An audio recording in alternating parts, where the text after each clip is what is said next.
Hello and welcome to this video. We're going to look at the Speed Chess Championship. Tonight we had the second semifinals match, Magnus Carlsen and Maxime Vachier-Lagrave. Now Magnus Carlsen obviously the big favorite here. People were looking forward to Magnus Carlsen playing against Nakamura in the finals. Especially since Magnus Carlsen has never lost a match in the Speed Chess Championship. He's 9-0 in matches in the Speed Chess Championship. But Maxime Vachier-Lagrave turned out to be a tough cookie, and this was a very exciting match. And we are going to look at two games from this match. Starting with this one, where Amiel had white, and he opened with pawn to e4. We had the Caro-Kann, knight f3, very often initiating the two knights, but Amiel goes d3, indicating he's fine with playing some kind of King's Indian attack here. Queen c7. This move aims to support pawn to e5. Knight c3 takes, and Amiel took with the knight here. And Carlsen accepted double pawns. Amiel accepted, took an f6, and played g3. Bishop d6, doesn't want the bishop to come to f4. And these kind of lines have been becoming more popular in recent years, and Magnus has certainly played with this structure before. A game he lost, I think it was against Duda, rather recently, but yeah, many people have been playing this line. Castles, rook e8, knight d2. And now we have some maneuvering in the middle game before getting the bishop out. Amiel maneuvers his knight, and I first thought he was going to take this bishop, but he had no such intentions. Played rook e1, bishop to f4, and here typical Amiel going for the initiative, not worrying about this pawn. He's going to play rook b1 and take on b7. Magnus does not want to allow that. Plays bishop d5, bishop e3, almost forcing him to, inviting him to take it, but Magnus was not having any of that. Queen c7, c4, and now, Amiel is starting to take some space here. a5, a3. Otherwise, this was hitting rook a to d8, and queen c2. So Magnus is very well centralized here. Rook's on the open and half open file, and he's very solid. The only downside is, of course, this pawn structure, but on the other hand, it's defending the king quite well. h6, so maybe thinking about some f5 without worrying about knight g5. Also creating luft. d4 now. Yeah, increasing his central space advantage here with pawn to d4. And Magnus pushes f5. Now the knight comes to f6, eyeing this important square. Bishop d6, and Amiel goes knight e5. Magnus takes, but obviously he's not intending to take back with the queen because of bishop b6, which would win the exchange. Instead, knight g4, queen c3, and we have a trade. Now Magnus goes for the open file here, rook d7, bishop to f1, and Amiel tries to limit the damage on the d-file. But Magnus is definitely solid here. Now he attacks the bishop, rook d1, and he has to do something about this, so he plays a4. And here, somewhat surprising moment. I think Magnus can just play queen e7 and should be okay. But he goes for queen takes d1. And he must have figured that he has an easy fortress, coming from the man who does not believe in fortresses. So let's see how that went. Rook d7. At the moment it looks very difficult to imagine white breaking through here. The rook actually stands quite well on the d-file because white can never cross over to the queen side with his king. He's got to be stuck here. So white has to figure something out to break through. a4 and g5. Magnus trying to close the king side, if he can do that. And it's hard to imagine that white can do anything. a5. And Magnus just shuffling the king back and forth. Obviously, he's not going to allow white to penetrate with the queen here. So king g8, Back and forth. The king goes over here, but for the moment can't cross the d file. f4, forcing the king side completely shut, but how to break through. He moves the king, improves it slightly because it's closer here, but still we're not penetrating. But now an idea appears. He wants to play a6. Can Magnus do something about it? If bishop d5, maybe the king can cross over, and now you have to worry about the king penetrating. Also, you lose control over this pawn. So Magnus played rook to d5, but now a6 by MVL. And now he has a passed pawn. All of a sudden, the a pawn had to be taken, otherwise a7, a8 by white. Okay, a5 now by Magnus. Queen goes back. He wants to eventually push the pawn. a4, queen b4. Now he can take the pawn with the queen and still keep control of this pawn. And now the pawn can push. So Magnus tries to stop it, bishop d7. But now a typical MVL moment. He's very good in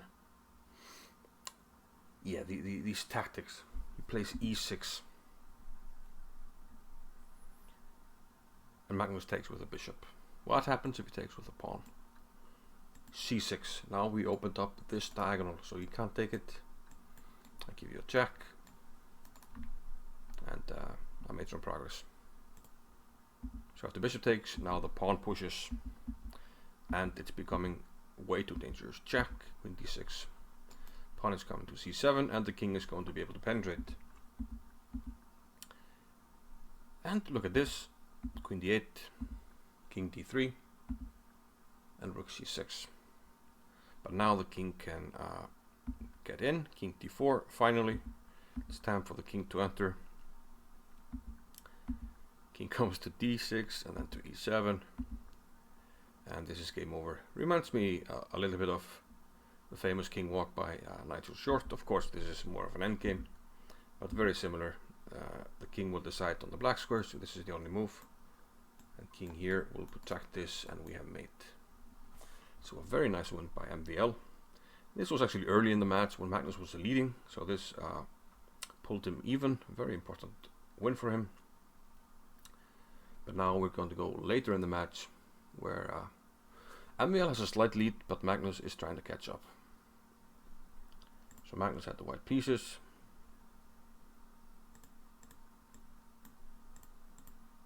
And MVL with black. Let's move him a little bit in here. Whoops. Whoops. I want you in here. Yeah. And you can go slightly here. Let's have a look. Magnus with white now. d4. And of course, the Grunfeld by MVL. And we've been seeing Magnus try various things against the Grunfeld.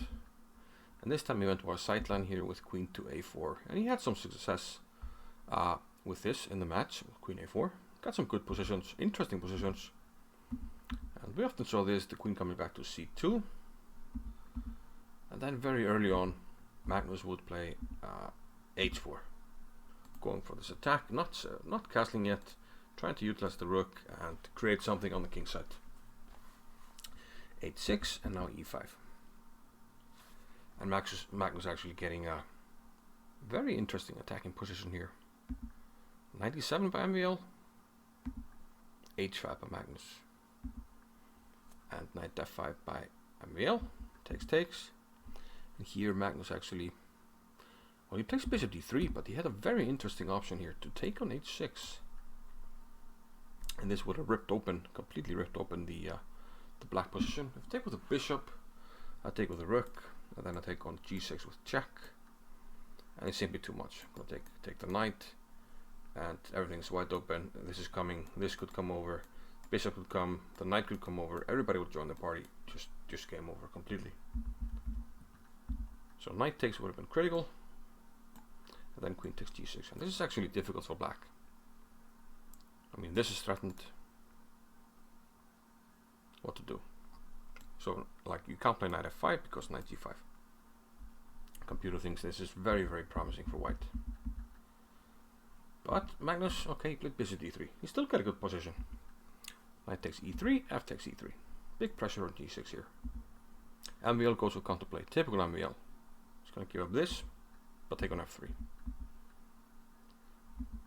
But his position is still quite difficult. Magnus wants to trade, MVL does not. But we have a trade. We have this jack and the bishop goes back. Pressurizing this. King to d3. And yeah, if we go back a little bit, here Magnus should have played queen g6. This would have been very strong. Queen actually doesn't have an option. Where can it go? Has to trade. And turns out that this pawn is simply too weak. We're threatening this already to win the pawn. If you try to do this, I go here. I want to go knight c5, double attack. So you have to go here, but then knight g5, and you can't really defend the pawn. And this looks like almost game over.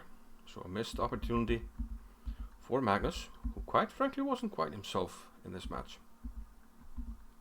King d3. Now MVL is coming in with a counterplay. c4 check and pinning the knight. Now here,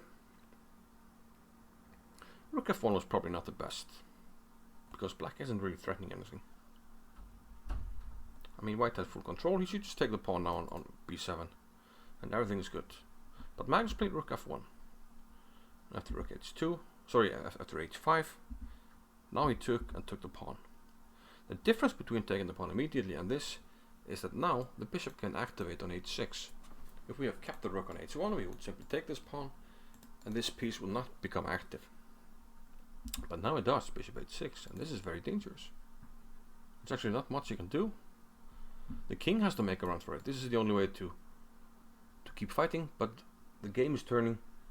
Rook f1 and takes was a mistake. He should have taken immediately here, but now he's in big trouble, and MVL again with the fantastic pawn tactics.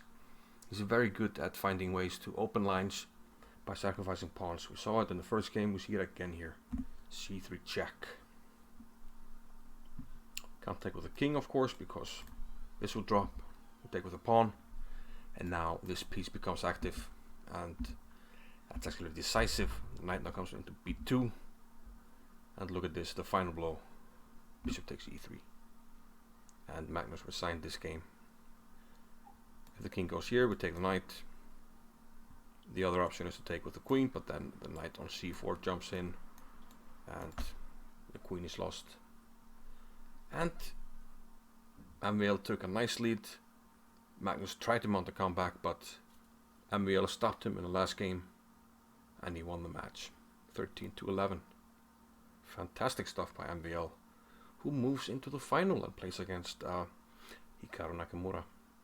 Most people wanted Magnus against Nakamura, but MVL proved that Magnus can't be beaten, and now he has lost 2 finals in a row. Well, actually this was a semi-final, but he's lost 2 matches in a row. Lost against Wesley So, and now against MVL. So not a very good run of results the last few weeks for Magnus, but such is chess. Hope you enjoyed it. Hope to see you again when we go back to some pattern videos, and see you then. Goodbye.